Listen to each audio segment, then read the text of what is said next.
അങ്ങോട്ട് പൊക്കോണം. ഇല്ലെങ്കിൽ മുഖത്തിന്റെ ഷേപ്പ് ഞാൻ ഇന്നങ്ങ് പതിച്ചെടുക്കും.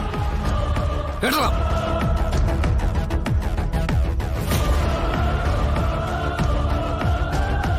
പോടാ, വേഗം പോടാ.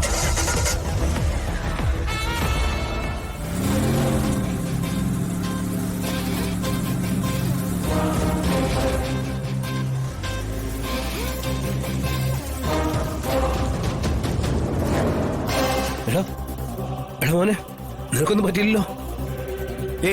എനിക്ക് കുഴപ്പമൊന്നുമില്ല. അച്ഛനമ്മയ്ക്കൊന്നും പറ്റിയില്ലല്ലോ. ഹോസ്പിറ്റലിൽ എന്തെങ്കിലും പോണോ? അതിന് മാത്രമൊന്നും ഉണ്ടായില്ലല്ലോ. അപ്പോഴേക്കും നീ എത്തിയില്ലേ? പിന്നെ മോനെ, ആ നൂർജഹാനെ തിരക്കി അവരോട് വന്നതേ. നാളെ ആവട്ടെ, ഇതിന്റെ ഒരു പരിഹാരം ഞാൻ ഉണ്ടാക്കാം.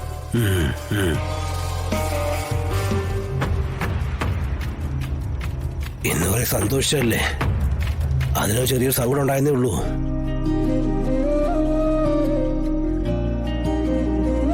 മക്കളെ, പിന്നെ നിന്റെ ഭാര്യ ഉണ്ടാക്കിയ ആ പായസം ഉണ്ടല്ലോ, അതിന്റെ രുചി എന്റെ നാവിന്റെ തുമ്പത്തുണ്ടടാ.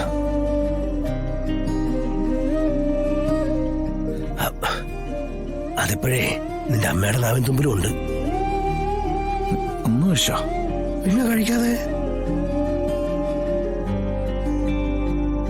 ഇപ്പൊ ചോദിക്കണ്ട.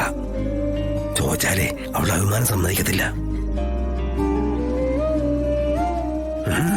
സത്യഭാമയില്ലേ, സത്യഭാമ.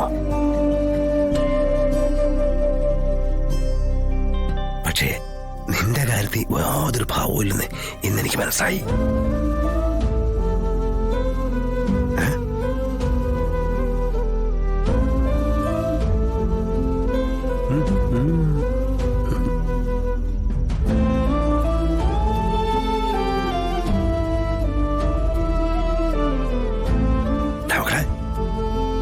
നീ ധൈര്യമായിട്ടിരിക്കടാ. നിന്റെ അമ്മയുടെ സ്നേഹവും പ്രാർത്ഥനയും നിന്റെ കൂടെ ഉണ്ടോടാ.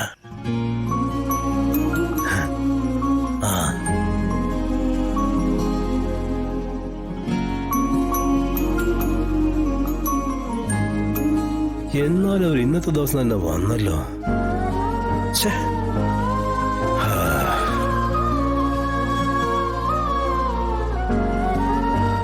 ഞാൻ തന്നെ കളിപ്പിള്ളല്ലോ, ഒരു IG റാങ്കിലുള്ള ഉദ്യോഗസ്ഥനാണ്. അതൊക്കെ എനിക്കറിയാം. ഇവിടെ ഇപ്പൊ എന്റെ ഭാര്യ അടക്കം എന്നെ ശത്രുപക്ഷത്താ നിർത്തിയിരിക്കുന്നത്. എന്നാലും കുഴപ്പമൊന്നുമില്ല. പരാജയപ്പെട്ട് മാറാനേ അബൂബക്കറിന് കഴിയില്ല. എനിക്കെന്റെ മകൻ നഷ്ടപ്പെട്ടു, എന്റെ കുടുംബത്തിന്റെ സ്വസ്ഥത നഷ്ടപ്പെട്ടു. നാടിനും വീടിനും എന്നെ എന്റെ മകനെ കൊള്ളരുതാത്തവരാക്കി. അറിയോ ആര്? അവള്, ആ നൂർജഹാൻ. എന്നിട്ട് അവള് രക്ഷപ്പെട്ട് ഒരാളുടെ കൂടി സുഖമായിട്ട് അങ്ങനെ ജീവിക്കണ്ട. അതിന് ഞാൻ സമ്മതിക്കില്ല. നസീർ എവിടെയാണ് നമ്മൾ അന്വേഷിച്ചുകൊണ്ടിരിക്കുകയല്ലേ? പിന്നെ നൂർജഹാനെ തിരക്കി വെറുതെ ഒരു വീട്ടിലേക്ക് കയറി ചെല്ലാൻ പറ്റില്ലല്ലോ. അങ്ങനെ ചെന്നാ തനിക്ക് കഴിഞ്ഞ ദിവസം കിട്ടിയ അനുഭവമായിരിക്കും. എന്നെ തല്ലിയതിന് തനിക്ക് ആ വിഷ്ണുവിന്റെ അടുത്ത് അകത്തിടാൻ പറ്റുമോ? എന്നിട്ട് വേണം എന്റെ സർവീസ് റെഡ് മാർക്ക് വീഴാൻ. താനും തന്റെ ഗുണ്ടകളും കൂടി കാണിച്ചതേ വീട് കയറിയുള്ള അക്രമമാ. അത് കേസ് വേറെയാ. അവനും അവന്റെ സുഖമില്ലാത്ത അച്ഛനും അമ്മയും കൂടി ഹോസ്പിറ്റലിൽ പോയി കിടന്നിട്ട് ഒരു കേസ് കൊടുത്തിരുന്നെങ്കിലേ ഭവനഭേദനത്തിന് താനിന്ന് അകത്തായനെ. മണ്ടത്തരം കാണിക്കാൻ പോകുന്നതിന് മുമ്പ് തനിക്ക് എന്നെ ഒന്ന് വിളിക്കാമായിരുന്നില്ലേ? അല്ലെങ്കിൽ താൻ എന്നെ നാഴേക്ക് 40 വട്ടം വിളിക്കുന്ന ആളാണല്ലോ. തനിക്കറിയാം, താൻ എന്നെ വിളിച്ചിരുന്നെങ്കിൽ അന്ന് അങ്ങനെ ഒരു കയ്യാങ്കളിയിൽ നിന്ന് തന്നെ ഞാൻ പിന്തിരിപ്പിക്കുമെന്ന്. എനിക്കിപ്പോ അതൊന്നുമല്ല പ്രശ്നം. എന്റെ ജീവിതം തകർത്ത് തരിപ്പണമാക്കിയിട്ട് അവൾക്കൊരു ജീവിതം കിട്ടരുത്. കിട്ടാൻ ഞാൻ സമ്മതിക്കൂല. എത്ര പോലീസിനെ വേണമെങ്കിലും താൻ ഉപയോഗിച്ചോ. പണം അതെനിക്കൊരു പ്രശ്നമേ അല്ല. അവൾ ഏത് ദുനിയാവിലുണ്ടെങ്കിലും പോക്കണം. എടോ, സൈബർ സെല്ലിലേക്ക് അവളുടെ നമ്പർ കൊടുത്തിട്ടുണ്ട്. അവരിപ്പോ വിളിക്കും. അപ്പൊ പിന്നെ കാര്യങ്ങൾ എളുപ്പമായില്ലേ? തന്റെ പോലീസല്ലേ, അവരന്വേഷിച്ച് കണ്ടെത്തി വരുമ്പോഴേക്കേ അവളും അവന് ഈ കേരളം കടന്നിട്ടുണ്ടാവും. ചുമ്മാ വായത്തൊന്ന് പറയല്ലേ. ഇത്രയും കാര്യക്ഷമമായ പോലീസ് സേന കേരളത്തിൽ മാത്രമേ ഉള്ളൂ. നിമിഷങ്ങൾക്കകമല്ലേ ഓരോ കേസും കേരള പോലീസ് തെളിയിക്കുന്നത്. കേസ് തെളിയിക്കുന്ന കാര്യമൊന്നും താൻ എന്നോട് പറയണ്ട.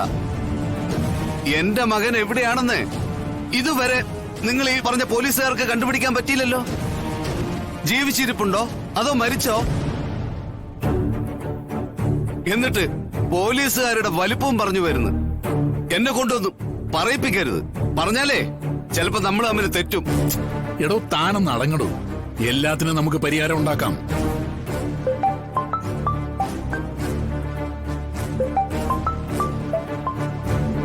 ഹലോ, ആ പറഞ്ഞോ.